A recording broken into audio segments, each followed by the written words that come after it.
Good day everyone. So this is our model miniature. It is a transistor. So this transistor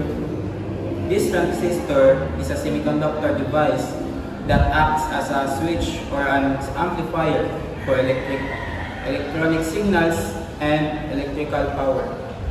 And it is a fundamental building block of modern electronics that we can find in almost every electronic devices such as computers, smartphones, televisions, and cars.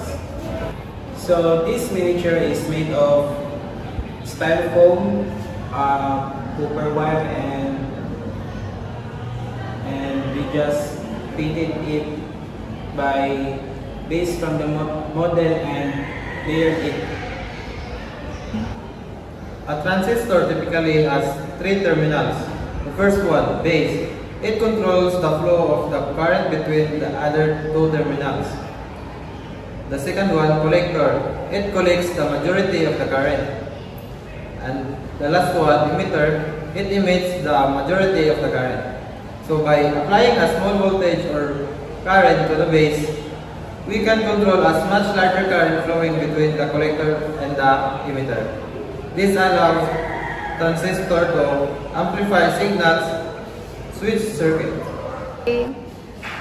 Many modern mechanical systems like robotics, automated manufacturing machines, and vehicles that relying on embedded systems and microcontrollers. Also, transistors are used in electronic circuits that control the motors and valve. These actuators are fundamental to the operation of robotic systems and automated machinery. A strong understanding of electrical field in mechanical engineering is essential to design and to develop innovative and efficient products. That's